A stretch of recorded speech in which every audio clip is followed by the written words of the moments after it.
Hello, friends. It's Michelle. I'm truly glad you've settled in with me for this quiet time together.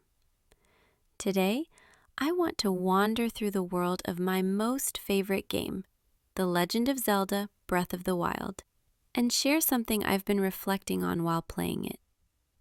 I've discovered how the deepest companionship can sometimes be found not with others, but within the gentle embrace of solitude itself. It's a quiet discovery that being alone doesn't have to mean being lonely. And that's the journey I'd love to take with you now. And if these peaceful moments resonate with you, I'd be so grateful if you'd subscribe to the channel for more gentle journeys together. And if these peaceful moments resonate with you, I'd be so grateful if you'd subscribe to the channel for more gentle journeys together. As we begin our sensory invitation, the simplest decision to move opens up a world of gentle exploration, taking our first steps into the quiet together. Sometimes, the most profound journeys begin with the simplest decision to just move, to let the landscape guide you rather than a destination.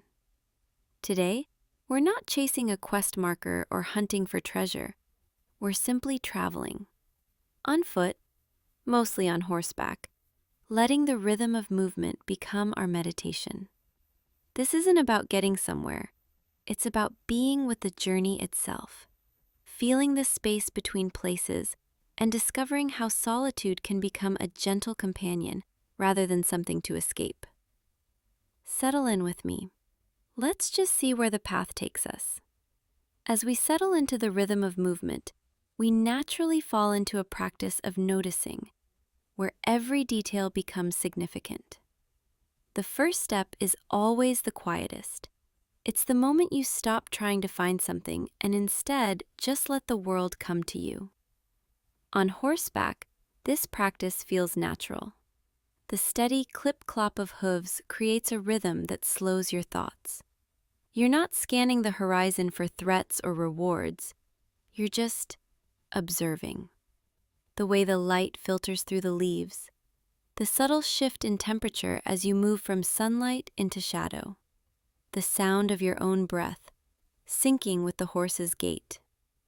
This kind of travel teaches you to appreciate the in-between spaces, the long stretches of road where nothing dramatic happens. It's in these quiet moments that your senses sharpen. You start to notice the different textures of the ground beneath you, the soft thud on dirt, the sharper clatter on stone. You feel the wind change direction, carrying new scents, a distant bird call, the rustle of grass. These aren't distractions, they're the fabric of the journey. They're what makes you feel truly present, connected to a world that exists independently of your goals. When you travel with intention, but without urgency, every small detail becomes significant. The way a butterfly flits across the path isn't an interruption. It's a moment of beauty. The way your horse's ears twitch at a sound you can't yet hear becomes a shared secret. You begin to understand the landscape not as a map to be conquered, but as a living, breathing entity you're moving with. This shift from active searching to passive receiving is the heart of the practice. It's about letting curiosity, not a checklist, be your guide. And in doing so, you find that the journey itself is the destination. The act of moving through the world with soft attention becomes a form of deep, restorative peace. A peace that comes from simply being a part of things, rather than trying to control them. And as we settle into this rhythm of movement, we find the most portable anchor of all, our own breath. It's the one constant we carry, moving with us through every landscape. The gentle inhale and exhale becomes a quiet metronome, syncing perfectly with the steady pace of our horse's walk. There's no need to force it or change it. we just notice it. The slight expansion of our chest with each breath in, the soft release with each breath out. This simple act of noticing our breath has a profound effect. It gently pulls our awareness away from the chatter of the mind and into the quiet reality of the body, here and now. It's a way of checking in with ourselves without judgment. On a long, solitary journey like this, that internal anchor becomes a source of deep comfort. It's a reminder that even when the external world feels vast and unfamiliar, we have this steady, reliable rhythm within us. We can play with this connection. We might try matching our breaths to the horse's footsteps for a while, inhaling for 4 steps, exhaling for 4 steps. Or we might simply let our breath find its own natural pace, influenced by the gentle sway of the ride and the soft sounds around us. The goal isn't a specific technique. It's the act of weaving our inner world with the outer one. The breath becomes the bridge. When we breathe with the landscape, we stop moving through it and start moving with it. A breeze brushes past, and our next breath feels a little deeper. We crest a hill and see a vast valley, and our breath might catch for a moment in awe before settling into a slower, more appreciative rhythm. This practice turns the entire journey into a moving meditation, where the simple, life-sustaining act of breathing becomes our most intimate companion on the road. It's a gentle reminder that peace isn't a place we arrive at, but a rhythm we can carry with us, step by step, breath by breath.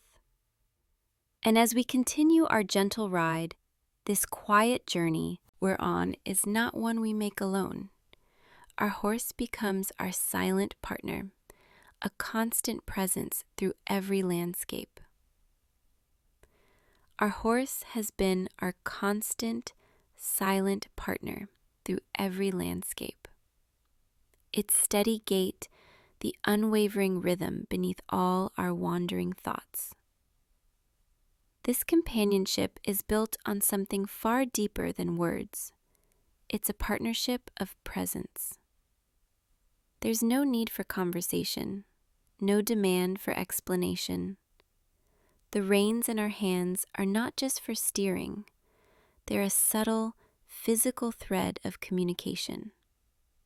A slight shift in our weight, a gentle tug, and the horse responds, understanding our intention without a single syllable being spoken. It's a relationship based on mutual trust and shared movement, a quiet dialogue that unfolds with every step we take together. This silent partnership becomes a beautiful model for connection. The horse doesn't ask us to be anything other than we are in this moment.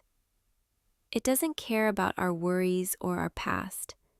It simply responds to our energy, our calm, our gentle guidance.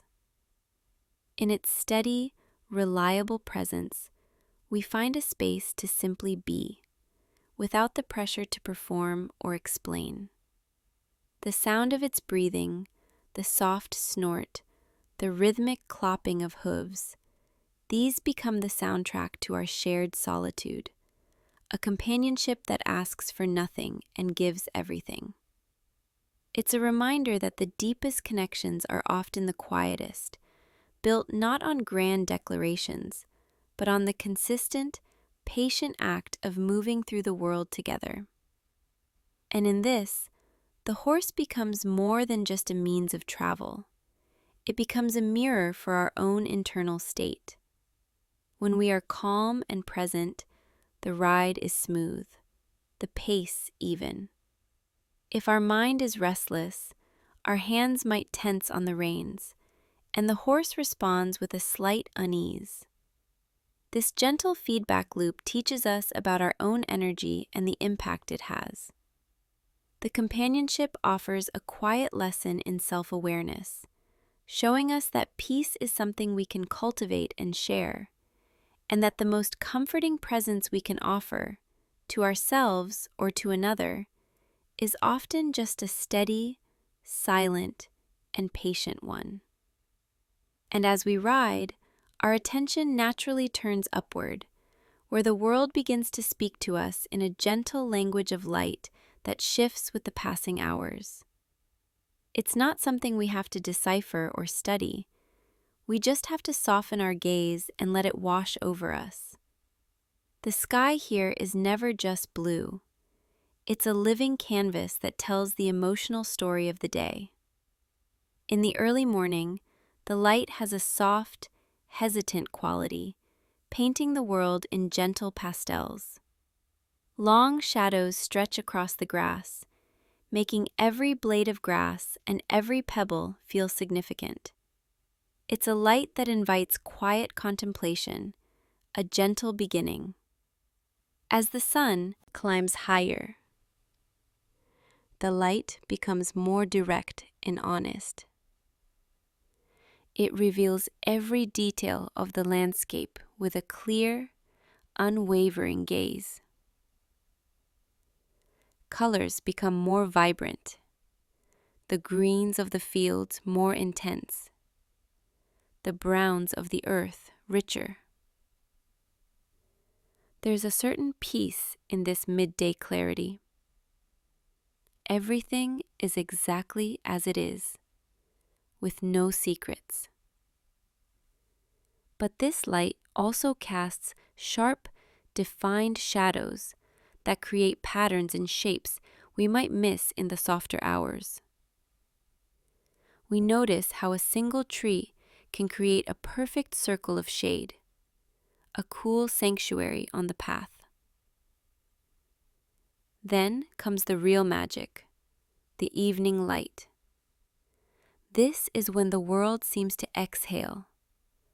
The light becomes golden and thick, like honey, pouring over the landscape and smoothing out all the rough edges. It's a forgiving light, one that makes even the most rugged terrain look soft and welcoming. Shadows grow long again, but differently than in the morning.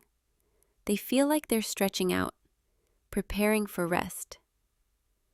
The quality of this light is deeply nostalgic. It reminds us of endings that are also beautiful, of days well spent simply moving through the world. And we mustn't forget the light of passing weather. When clouds drift in, the light becomes diffused and muted, creating a soft, even glow that eliminates harsh contrasts. The world feels quieter, more intimate. During a gentle rain, the light catches on each droplet, making the air itself seem to shimmer. It's a reminder that light isn't just about the sun. It's about how it interacts with everything in the atmosphere. This constant, gentle shifting of light is a form of non-verbal companionship on our solitary journey. It guides our mood without demanding anything from us. We don't have to chase the perfect light or avoid the harsh light. We simply move through it all, observing how it changes the feeling of the very same path. A rocky trail that felt challenging under the noon sun can feel mysterious and inviting in the twilight. Learning to read this silent language of the sky is part of learning to be at home wherever we are. It teaches us that our perception of a place is fluid, shaped moment by the gentle dance of light and shadow, a dance we are privileged to witness from the quiet back of our horse. Along with the changing light, there is the wind's constant whisper, the one companion that is always with us, no matter how remote the path becomes. It's not merely a sound, it's a presence that moves through and around us, a gentle force that gives shape to the very air we breathe. On an open plain, it rushes past with a low, steady hum, a sound that seems to speak of vast distances and endless space. It whips through our character's hair and tugs at the horse's mane, a constant reminder that we are part of something much larger than ourselves. In the shelter of a forest, the wind transforms. It whispers through the leaves overhead, creating a soft, rustling canopy that feels both protective and alive. We can hear it traveling through the branches, a wave of sound that moves from one tree to the next, connecting the entire woodland in a single, breathing entity. It's a more intimate conversation here, one that encourages us to look up, to watch the dance of light and shadow playing across the forest floor. The wind carries stories. It brings the distant scent of rain from faraway storms, the crispness of snow from the mountain peaks, or the dry, dusty aroma of the desert. It's a messenger, telling us what lies ahead or what we've left behind. Sometimes it brings a sudden chill, prompting us to pull our cloak a little tighter. A small, physical ritual that grounds us in the moment.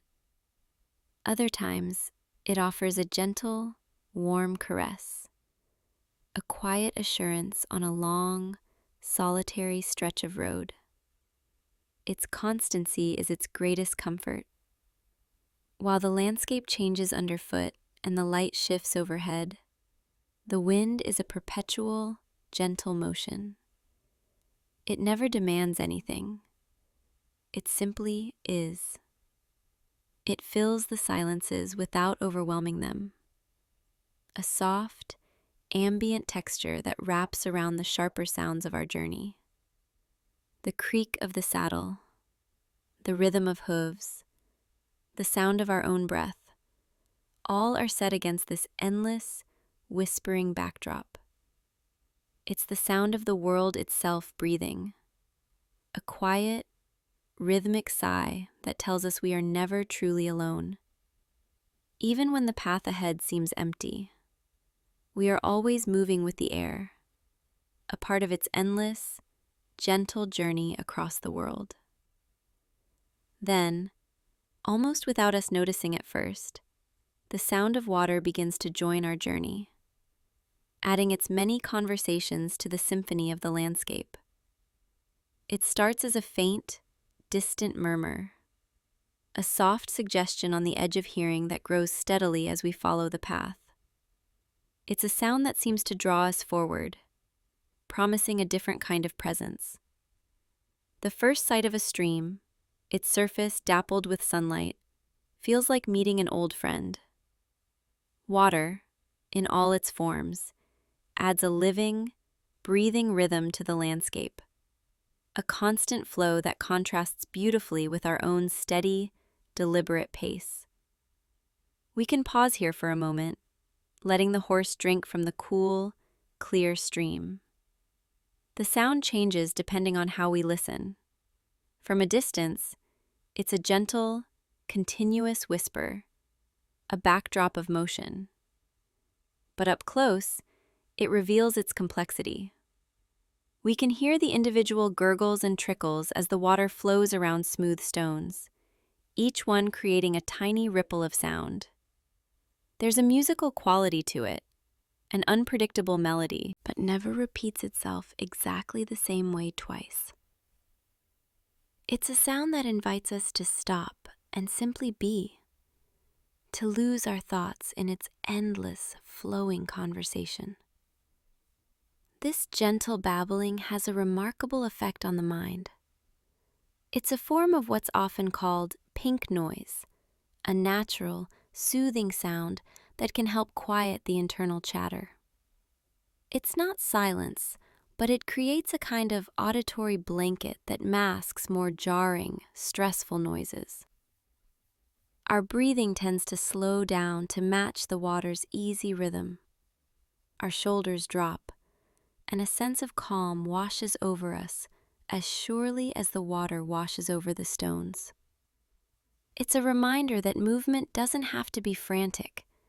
It can be this graceful, continuous flow. But water has many personalities on this journey.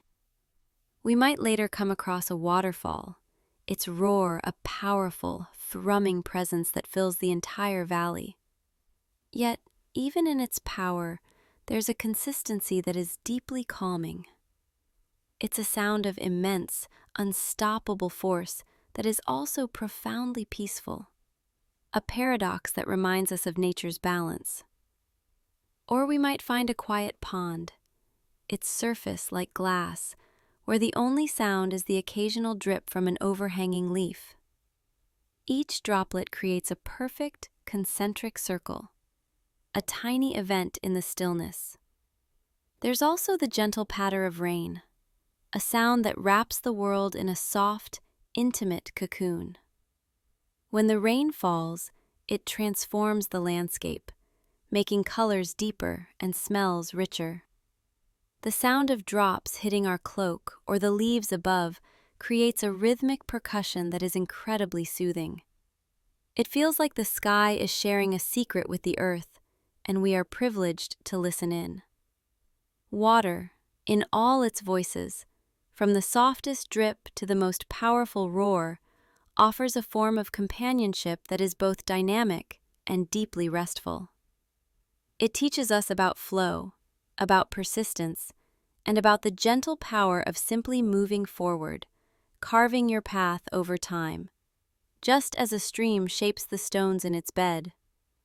It's a presence that cleanses not just the land, but the spirit too, leaving us feeling refreshed and quietly renewed as we continue on our way.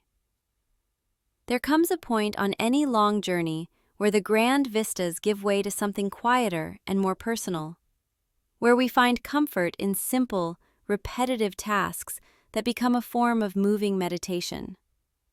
It's in these moments that we often find ourselves drawn to simple, repetitive tasks, like stopping by a quiet grove to gather a few apples, or clearing a patch of herbs with a gentle, rhythmic swing of a tool.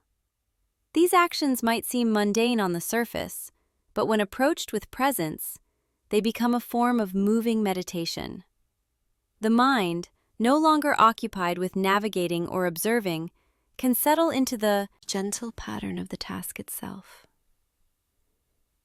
Each pluck of a fruit, each slice through a plant, becomes a small, completable action. There's a deep satisfaction in this simplicity, a release from the pressure of outcome-focused activity. We're not gathering for a grand purpose. We're gathering for the quiet joy of the gathering itself. The rhythm of these actions is deeply calming. It's a rhythm that exists outside of urgency, a steady pulse that syncs with our breath and the ambient sounds of the world. The soft rustle as we brush through grass, the gentle thud of an apple landing in our pouch, the satisfying crunch of herbs being collected. These sounds become the soundtrack to a peaceful state of mind. This is the comfort of repetition. It's not about boredom, but about the mental space that opens up when our hands know what to do without our brains needing to direct them. It's a chance to just be, to let our thoughts drift and settle like leaves on a still pond. In a world that often demands constant stimulation and progress, these simple, repetitive tasks offer a gentle rebellion. They remind us that peace can be found not in achieving, but in the quiet, mindful engagement with the present moment. One small, repeated motion at a time. This is the hidden magic of the journey's quieter stretches, the transformation of chore into ritual, and ritual into a deep, restorative calm. As we continue our gentle ride, the landscape begins to feel more inhabited, as we share the path with other lives, in encounters that ask for nothing but mutual respect. A fox darts across the trail ahead, a flash of red and white, pausing for just a moment to glance back at us before disappearing into the undergrowth. There's no demand in its gaze, no expectation. It's simply an acknowledgement of shared space, a quiet moment of coexistence. These encounters are some of the most peaceful on the journey. We're not hunters here, we're observers. We watch a family of wild goats picking their way delicately across a steep cliff face, each movement sure and practiced. Their soft bleats echo faintly, adding another layer to the soundscape. A conversation we are privileged to overhear, but not required to join. The comfort of these encounters comes from their lack of obligation. The animals go about their lives, and we go about ours, our paths intersecting briefly and then diverging again. There's a profound respect in this distance. A herd of deer grazing in a sunlit meadow will lift their heads as we pass, their large, liquid eyes watching us with a calm curiosity. But if we keep our pace steady and our energy soft, they simply return to their grazing, accepting our presence as just another part of the landscape. This non-verbal companionship is deeply soothing. It's a connection that asks for nothing, a reminder that we are part of an ecosystem, not separate from it. We can learn from their rhythms.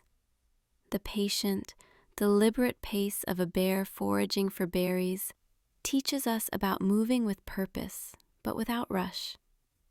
The playful chase of a squirrel up a tree trunk is a lesson in finding joy in simple movement. Even the silent flight of a bird of prey, circling high above, offers a perspective on patience and watchful waiting. These creatures become our quiet teachers, their instincts a mirror to a more grounded way of being.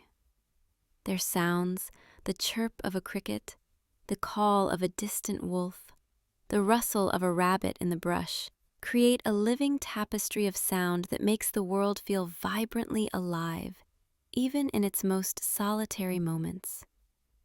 This shared space, filled with other lives simply going about their day, transforms our solitude from loneliness into a peaceful participation in a much larger, quieter world. It's a gentle reminder that we are never truly alone. We are simply moving through a community that mostly communicates in glances, gestures, and the soft, unspoken language of coexistence.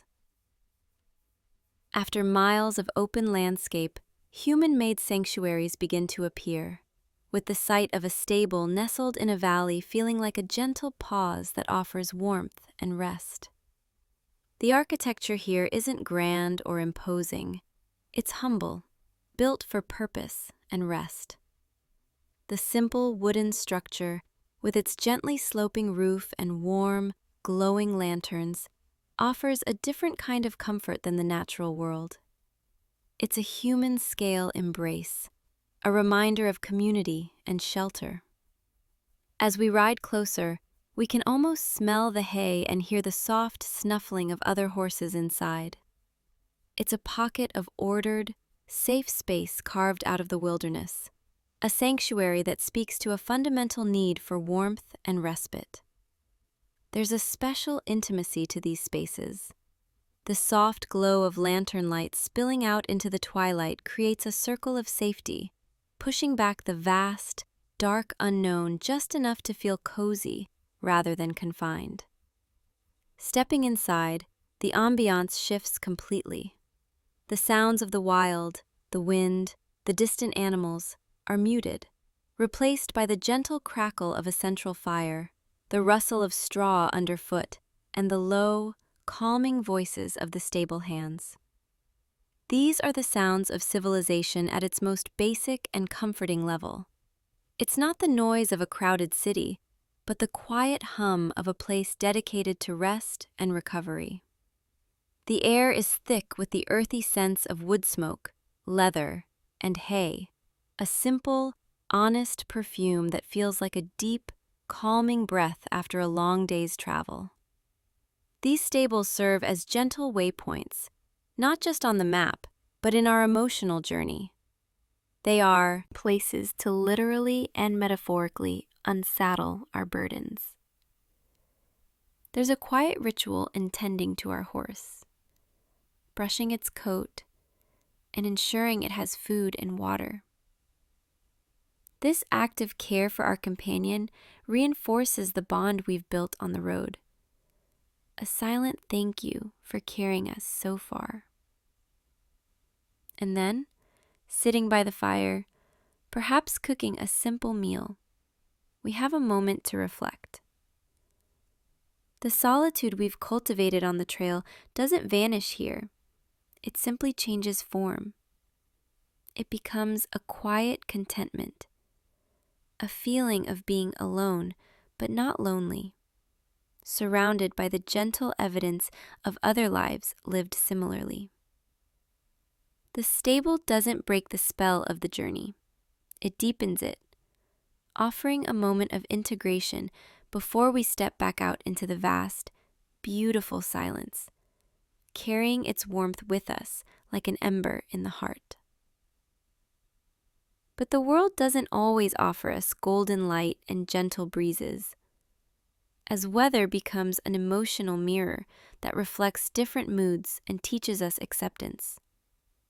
Sometimes the sky darkens, and the first heavy drops of rain begin to fall, tapping a soft, irregular rhythm on our hood.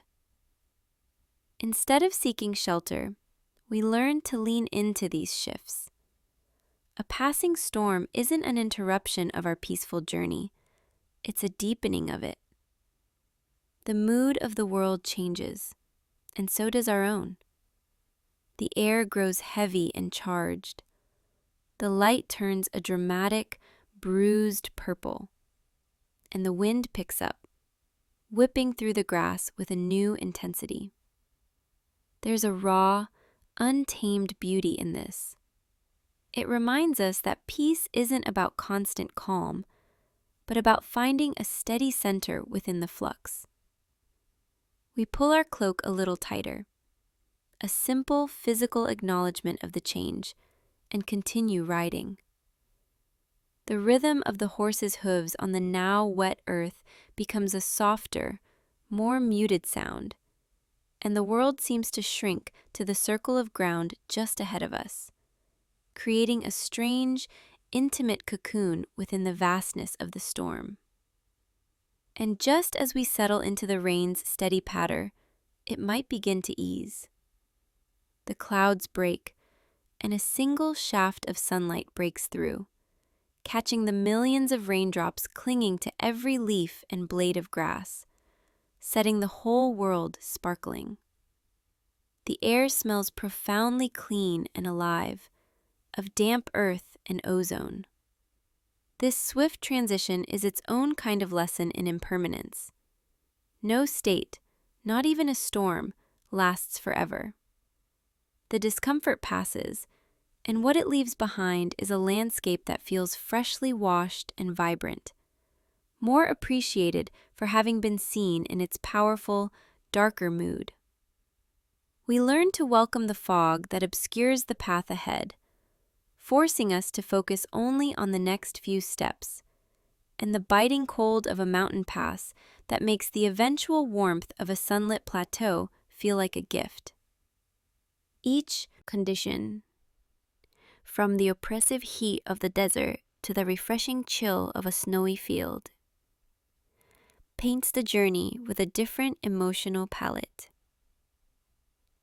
By not resisting them, by simply moving through each weather pattern as it comes, we practice a deep form of acceptance. The weather becomes less something that happens to us and more something we are experiencing with the land. A shared, transient state that adds depth and texture to the long, quiet story of our ride home. As dusk begins to settle over the land, the urge for a different kind of warmth grows, drawing us toward fire's primal companionship that has comforted travelers for millennia. It's not just the fading light that prompts this shift, but a deeper, almost primal pull toward the elemental comfort of fire. Finding a suitable spot, a clearing protected by rocks, or a designated campsite near a stable, we gather a few dry branches.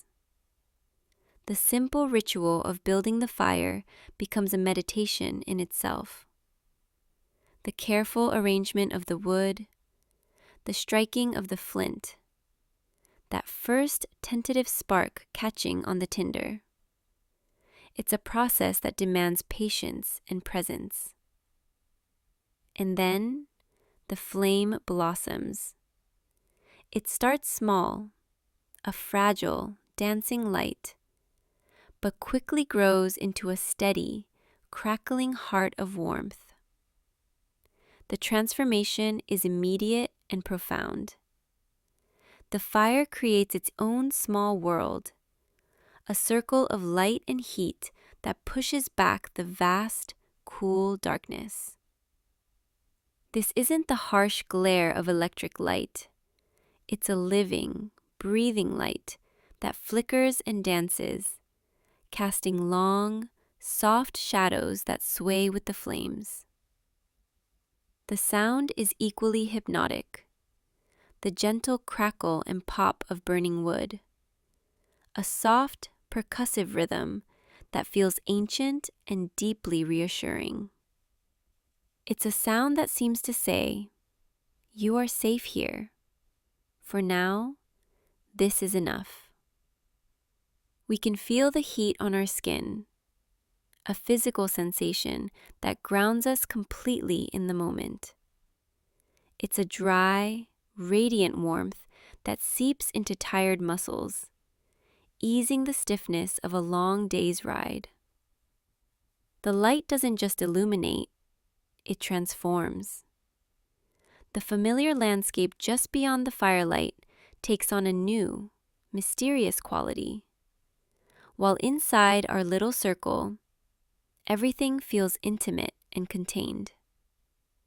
This is the primal comfort of fire, the same comfort our ancestors knew for millennia.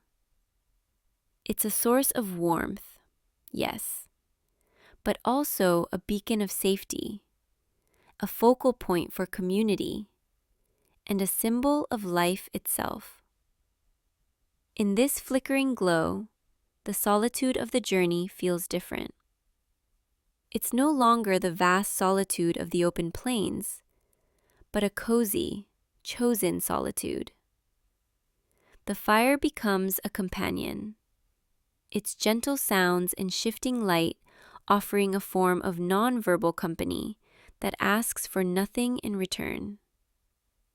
We might take this moment to cook a simple meal, the flames licking the bottom of a pot, the steam carrying savory smells that mingle with the scent of wood smoke. This act of preparing food over an open fire feels deeply satisfying, connecting us to a fundamental human rhythm. Sitting back, watching the flames dance, we are simply present. There are no grand thoughts, no pressing concerns. There is just the warmth on our face, the sound of the night, and the gentle, persistent glow of the fire, holding a small piece of the darkness at bay and filling us with a quiet, profound sense of peace. And as our journey stretches on, something subtle begins to shift within us, our relationship with time itself.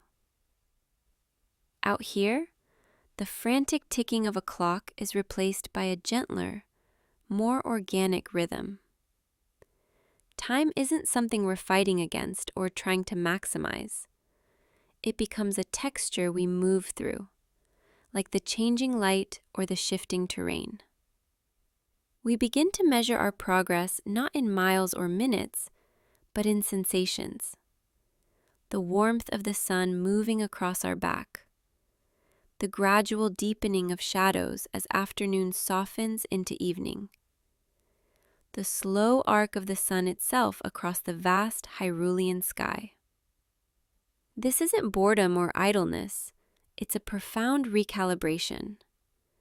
The pressure to be productive, to achieve, to constantly reach the next point simply melts away, leaving behind the pure, simple act of being present within the unfolding of the day. This natural pacing is guided by the world itself. We stop not because a schedule demands it, but because a sunlit patch of grass by a stream invites us to rest. We linger in a forest not because we're lost, but because the dappled light and birdsong ask us to stay a while. The horse, our constant companion, sets this rhythm perfectly. Its steady, plodding gait is a living metronome for a slower, more mindful existence. There is no rushing this animal. It moves with a patient, grounded certainty that teaches us to shed our own hurry. We learn that some paths are meant to be traveled slowly, that the true destination isn't a point on a map, but this very feeling of harmony with the pace of life itself.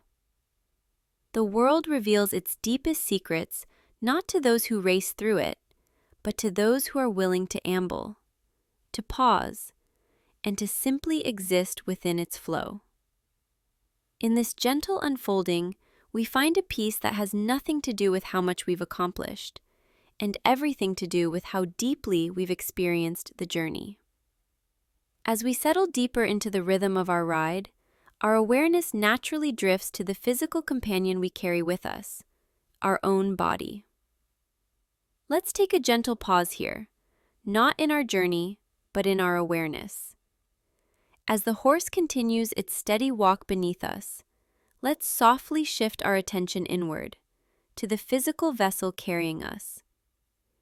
Through this landscape, start by noticing the weight of your body in the saddle. Feel the subtle, rhythmic sway with each step. The gentle transfer of weight from one side to the other. There's no need to change anything. Just observe. Become aware of your hands resting on the reins. Are they holding tightly? Or are they soft and relaxed? See if you can let a little more ease flow into your fingers, allowing the reins to rest lightly, a symbol of trust in the path and your companion. Now, draw your awareness up through your arms, noticing your shoulders. It's common to carry the day's tension here, a slight hunch of readiness.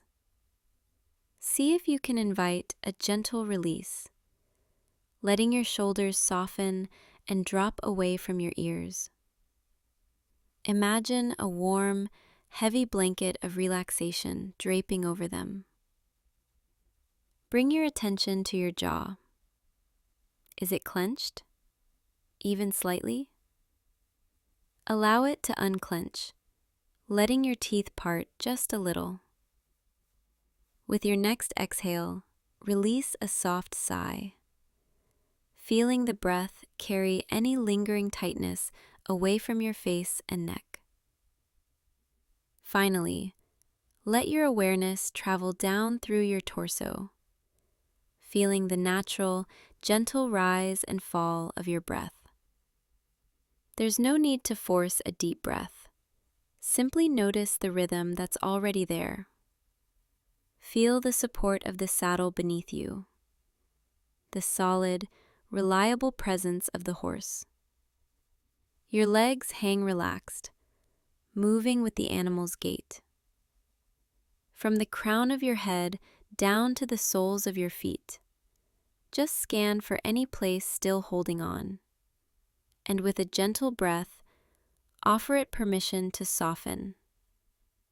This isn't about fixing anything, but about meeting ourselves with a kind, quiet curiosity, re-inhabiting our body as we continue to move through this beautiful, peaceful world. This simple practice of checking in turns the journey into a moving meditation, where the destination is not a place on the map, but a deeper sense of being at home within ourselves. There's a subtle science to the peace we find here, a gentle reason why these sounds feel so restorative. The world of Hyrule is filled with what's known as pink noise. It's not the jarring, unpredictable clatter of a city, nor is it an unnerving, absolute silence. Pink noise is a natural, balanced sound spectrum, and it's woven into the very fabric of this journey. Think of the steady rustle of leaves in a constant breeze, the soft, continuous babble of a stream, or the gentle pitter-patter of a light rain. These sounds have a consistent, layered quality that our brains find deeply calming.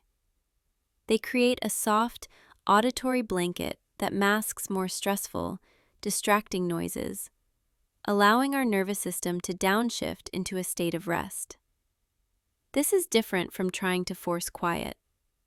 Absolute silence can sometimes feel heavy, leaving space for our own internal chatter to grow louder. But pink noise provides a gentle, non-intrusive focus. It gives our brain just enough predictable sensory input to latch onto, which, paradoxically, helps quiet the more frantic parts of our mind. It's like a gentle, rhythmic anchor. As we ride, our breathing naturally begins to sync with these sounds. The inhale and exhale find a slower, deeper rhythm, mirroring the steady wash of the wind or the endless flow of water. Our heart rate tends to follow, settling into a calmer, more even pace. This isn't something we have to try to do. It's a natural, physiological response to being immersed in this kind of soothing soundscape. This sonic environment is a form of gentle, passive meditation. While we're focused on the path ahead or the landscape around us, our subconscious is being gently lulled by this auditory backdrop. It helps to smooth the sharp edges off our thoughts, turning a turbulent stream of worries into a more manageable, gentle flow. The world isn't just beautiful to look at, it's actively engineered, in a sense, to be beautiful to listen to. Each sound, the distant call of a bird, the crunch of gravel, the soft snort of our horse, fits into this harmonious spectrum. They aren't interruptions, but integral parts of the whole.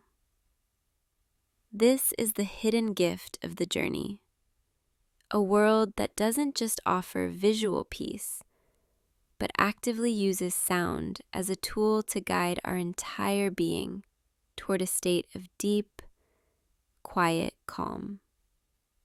It's a reminder that true rest isn't always found in silence, but sometimes in the gentle, consistent presence of the world's own quiet music. This world, in its quiet design, teaches us a profound lesson in minimalism. It's not an emptiness, but a carefully curated clarity. The visuals are rich with detail, yet uncluttered. The soundscape is layered, yet free from the overwhelming noise of a busy modern life. This digital environment creates a spaciousness not just on the screen, but within our own minds. There are no pop-up ads vying for our attention, no endless notifications pulling us in a dozen directions. The choices, while vast in scope, are presented with a gentle simplicity. We are not paralyzed by infinite menus or complex systems. We are guided by an intuitive logic of exploration and discovery. This lack of frantic stimulation is a gift. It allows our overworked brains, so accustomed to multitasking and constant input, to finally power down. The cognitive load lightens. The mental chatter that usually fills the silence, the to-do lists, the anxieties, the replaying of conversations, begins to quiet. It's as if the spaciousness of the Hyrulean plains is mirrored by a new spaciousness in our own thoughts. There's room to breathe, mentally room for ideas to float to the surface without being immediately crowded out. We're not being entertained in a passive way. We're being given the quiet conditions for our own mind to rest and, eventually, to play. This is the essence of mental decluttering. By removing the external noise, we create the internal quiet necessary for reflection and calm. The simple act of following a path, watching the horizon, or listening to the wind becomes a form of active meditation. Our focus, which is usually scattered, learns to settle on one thing at a time. The texture of a rock wall, the pattern of clouds, the sound of our own breath syncing with the horse's gait. This focused attention is deeply restorative. It's a mental reset. The world's minimalism isn't about a lack of content. It's about the presence of peace. It shows us that sometimes the most enriching experience is the one that subtracts rather than adds, creating a clean, open space where our own spirit can finally unfold and simply be. Visual minimalism as mental space. This world, in its quiet design, teaches us a profound lesson in minimalism. It's not an emptiness, but a carefully curated clarity. The visuals are rich with detail, yet uncluttered. The soundscape is layered, yet free from the overwhelming noise of a busy modern life. This digital environment creates a spaciousness not just on the screen, but within our own minds. There are no pop-up ads vying for our attention, no endless notifications pulling us in a dozen directions. The choices, while vast in scope, are presented with a gentle simplicity. We are not paralyzed by infinite menus or complex systems. We are guided by an intuitive logic of exploration and discovery. This lack of frantic stimulation is a gift. It allows our overworked brains, so accustomed to multitasking and constant input, to finally power down. The cognitive load lightens. The mental chatter that usually fills the silence, the to-do lists, the anxieties, the replaying of conversations, begins to quiet. It's as if the spaciousness of the Hyrulean plains is mirrored by a new spaciousness in our own thoughts. There's room to breathe mentally, room for ideas to float to the surface without being immediately crowded out. We're not being entertained in a passive way. We're being given the quiet conditions for our own mind to rest and, eventually, to play. This is the essence of mental decluttering. By removing the external noise, we create the internal quiet necessary for reflection and calm. The simple act of following a path, watching the horizon, or listening to the wind becomes a form of active meditation. Our focus, which is usually scattered, learns to settle on one thing at a time: the texture of a rock wall, the pattern of clouds, the sound of our own breath syncing with the horse's gait. This focused attention is deeply restorative. It's a mental reset. The world's minimalism isn't about a lack of content. It's about the presence of peace. It shows us that sometimes the most enriching experience is the one that subtracts rather than adds, creating a clean, open space where our own spirit can finally unfold and simply be. Places hold memories, and in a world as vast as this, certain landscapes become vessels for our feelings. We might crest a hill and see a particular arrangement of trees against the sky, and suddenly, we're not just seeing the view, we're feeling an echo of a past journey, a quiet conversation we had with ourselves in a similar spot months ago. The land becomes a living scrapbook, not of photographs, but of emotional states. That small pond where we first learned to fish in the rain. The ridge where we watched an especially breathtaking sunset after a difficult day. These aren't marked on any map, but they are waypoints in our personal history, anchored to the very soil and stone. There's a gentle comfort in this. The landscape remembers for us. When we return to a familiar place, it can feel like greeting an old friend who knows our history without needing to speak of it. The gentle slope of a particular meadow might hold the memory of a feeling of profound peace. The specific way light filters through the leaves of an ancient tree might recall a moment of quiet clarity. These emotional anchors provide a deep sense of continuity. They remind us that our journeys are not isolated events, but part of a longer, quieter story we are telling ourselves over time. The solitude we feel today is connected to the solitude we felt then, each experience layering upon the last, building a reservoir of inner quiet. This connection between memory and place is a two-way street. The landscape holds our past feelings, and in return, our memories imbue the landscape with a richer, more personal meaning. A random rock formation isn't just a geological feature, it's the place we sat to eat an apple and watch the clouds.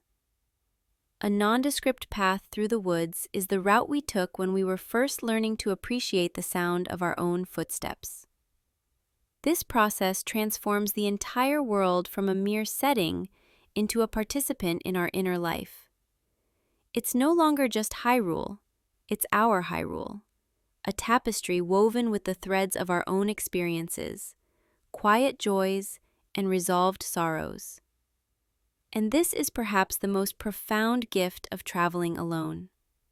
In the absence of conversation with others, we begin this deep, ongoing conversation with the land itself. We deposit our feelings into the scenery, and the scenery gives us a quiet space to process them. A wide, open field can hold our anxieties and gently dissipate them into the vast sky. A dense, protective forest can hold our sadness. Its quiet solidarity offering a form of comfort that requires no words. The landscape becomes a silent therapist, a non-judgmental container for whatever we are carrying. As we ride, we are not just moving through space, we are moving through the layers of our own emotional history, stored safely in the hills and valleys, waiting for us to return and remember, or simply to feel the quiet reassurance that we have been here before and found our way. As we move through this living landscape, our own breath begins to find a new rhythm, one that syncs with the pulse of the world around us. It starts to happen without conscious effort, the slow, deep inhale matching the expansive view from a high ridge, the gentle exhale softening our shoulders as we listen to the steady rustle of leaves. The environment itself becomes a breathing guide. The rhythmic crash of distant waves suggests a powerful, cleansing breath, while the soft, constant whisper of wind through tall grass invites a lighter, more delicate respiration. We're not practicing a technique. We're simply allowing the natural cadence of this place to teach our body a more organic, unhurried way of being. The horse's gait, a steady 1, 2, 3, 4, becomes a metronome for this internal quieting. Its movements a physical echo of the earth's own slow, patient rhythm. This synchronicity is where the deepest form of relaxation takes root. It's a physiological conversation between our inner world and the outer one. When a soft rain begins, we might notice our breath deepening, as if drawing in the clean, charged air. Sitting by a crackling fire, the flickering light seems to dance with the rise and fall of our chest. This isn't just metaphorical, it's a tangible, somatic experience. The tension we carry in our bodies, often held in our jaws, our necks, our shoulders, begins to release on the outbreath, carried away by the same breeze that moves the clouds. Each exhale feels like a small release, a letting go of the mental clutter we've accumulated, making space for nothing but the present moment. The air itself feels different here, not just cleaner, but more substantive, as if each breath is nourishing us on a level beyond the physical. And in these moments of perfect, unforced alignment, the distinction between ourselves and the environment softens. We are not a person in a landscape. We are a part of its rhythm, breathing with it, moving with it. The anxiety of the outside world, the sense of rushing against time, simply loses its grip. There is only the next breath, and the next view, and the next soft sound. This is the ultimate gift of the journey, a complete, embodied presence. Our breathing becomes a quiet anchor, a constant, reliable thread connecting us to the peace of this world, a peace we can carry within us long after the ride is over, simply by remembering the feeling of the Hyrulean air filling our lungs and the steady, gentle pace of a trusted companion carrying us home. It might seem counterintuitive, but within this vast, open world, there's a deep comfort in the boundaries that gently guide our journey. The paths that wind through the hills, the shorelines that define the edges of lakes, even the impassable cliffs. They aren't limitations so much as gentle guides. In a life that often feels like an overwhelming sea of endless choices, these simple constraints offer a form of relief. They create a finite space within the infinite, a manageable frame for our wandering. We don't have to decide on every single step. The path provides a natural direction, reducing the anxiety of choice and allowing us to surrender to the simple act of moving forward. This isn't about being restricted, it's about being focused.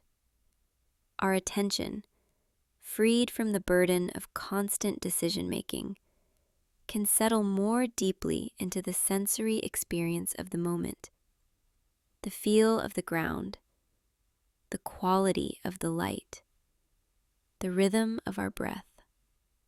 This gentle guidance extends beyond the physical trails. The day-night cycle is another beautiful constraint, a natural rhythm that structures our experience without feeling rigid. As dusk approaches, it doesn't command us to stop. It simply suggests a shift in energy, an invitation to seek warmth and rest. The changing weather acts in a similar way, asking us to adapt and respond, rather than forcing a single, unchanging plan. A sudden rainstorm might lead us to take shelter under a rocky overhang, gifting us a quiet moment we wouldn't have otherwise chosen, a chance to watch the world glisten from a new perspective. These are not interruptions. They are invitations to practice flexibility and presence. This is the subtle psychology of a well-designed world. True freedom isn't found in limitless, paralyzing possibility, but within a framework that supports exploration.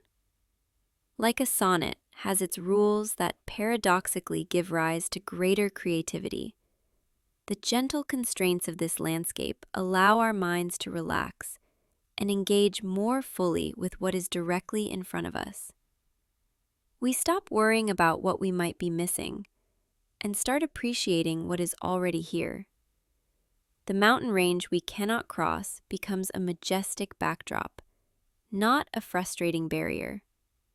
The river we must follow becomes a companion, its course our guide. In learning to appreciate these boundaries, we find a profound sense of peace. The world feels manageable, knowable, and deeply welcoming, precisely because it doesn't ask us to conquer it all at once, but simply to travel through it, one gentle, guided step at a time. The world speaks to us, not just in sounds and sensations, but in a silent, vibrant vocabulary of color that shapes our emotional experience. Hyrule's palette is its emotional weather, shifting with the time of day, the region, and even our own internal state. The cool, deep blues and purples of a twilight sky don't just signal the end of day. They evoke a specific feeling of quiet melancholy, a gentle winding down. Walking through a forest, the dominant greens are a balm for a restless mind. A color science tells us is inherently calming to the human nervous system. It's the color of life, of growth, of quiet abundance, and it wraps around us like a soft blanket. Riding through this transformed world feels like moving through a dream. The familiar path is now guided by moonlight, which casts everything in a silvery, monochrome glow. It reveals the world in a new language of highlights and shadows, emphasizing shapes and textures that go unnoticed in the harsh light of day. A gnarled tree root becomes a dramatic sculpture. A simple rock formation takes on a mysterious, ancient quality. The lack of full visibility isn't a limitation, but an invitation to engage our other senses more fully. We rely more on the steady, reliable rhythm of the horse's gait beneath us, on the feel of the cool night air against our skin, on the rich, damp smell of earth released by the falling dew.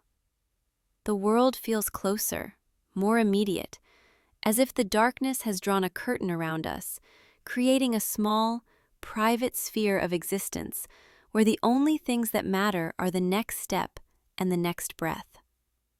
This nightly transformation is a profound lesson in acceptance and peace. The world doesn't fight the darkness, it simply adapts to it, finding a new kind of beauty and rhythm within it. And we, as travelers within it, are invited to do the same. The anxiety that sometimes accompanies nighttime in our world, the fear of the unknown, the unease of limited sight, has no place here. Instead, there is only a deep, pervasive calm.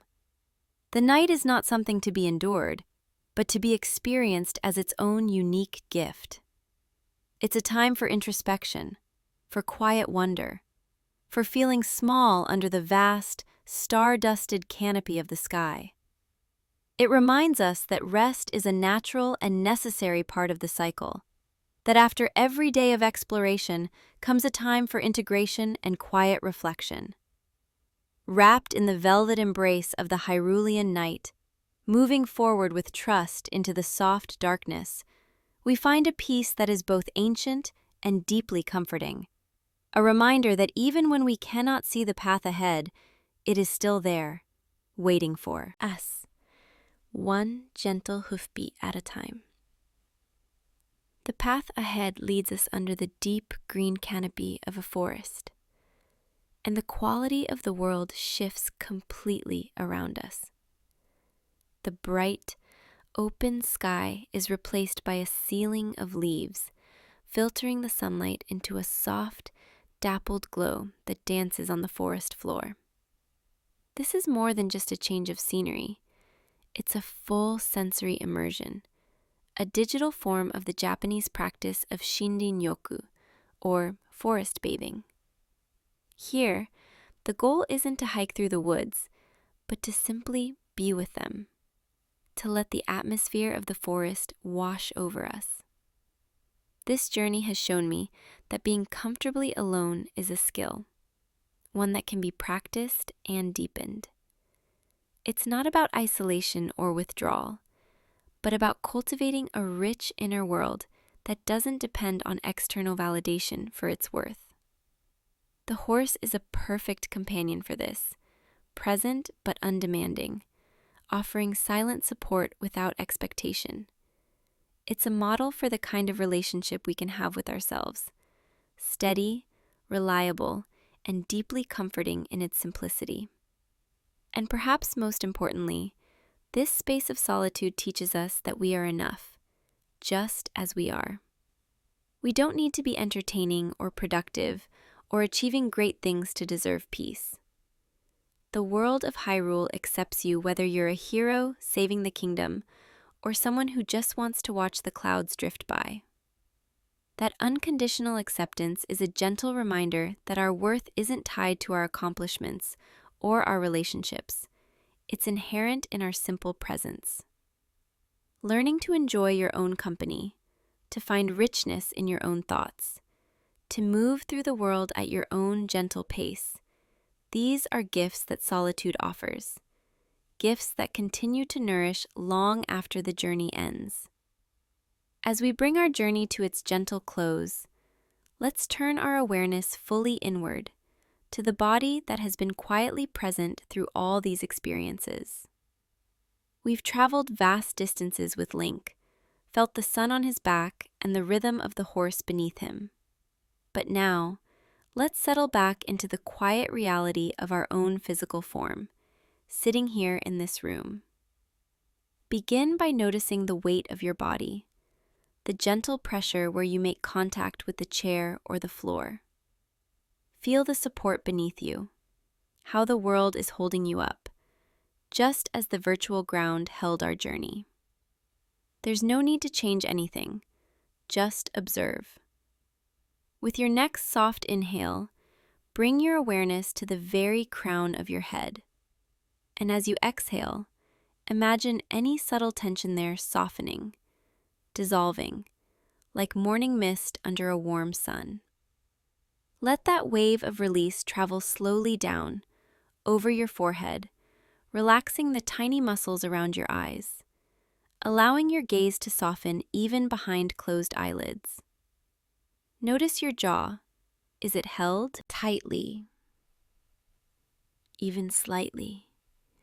Allow it to unclench, letting your teeth part, your tongue resting comfortably.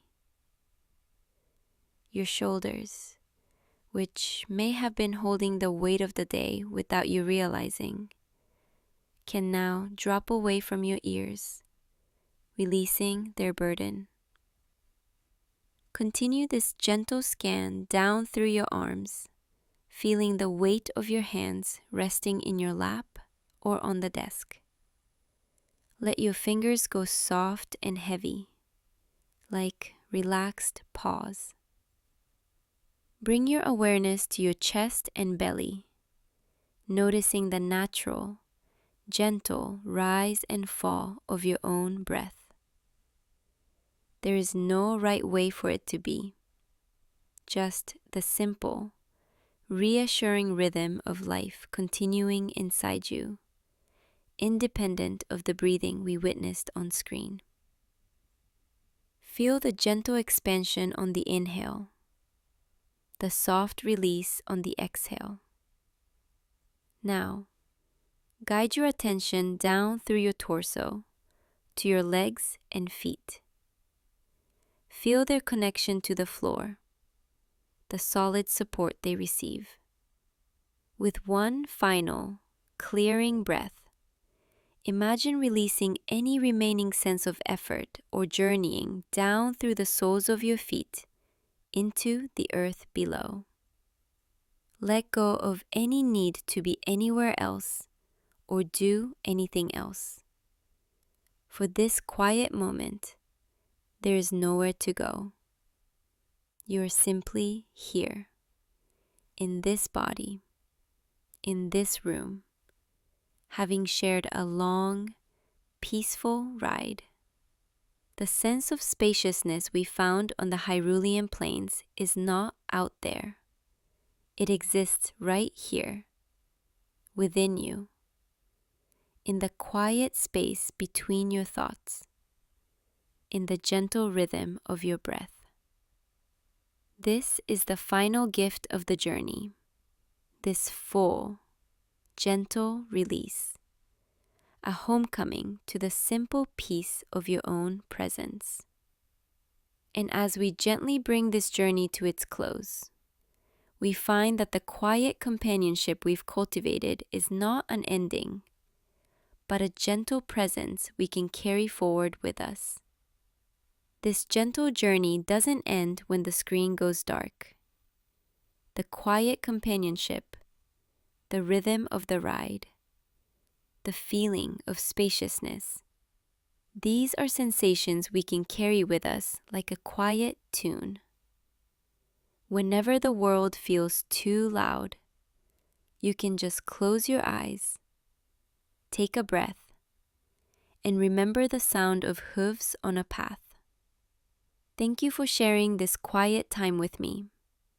I hope you carry a little of Hyrule's peace with you into your day.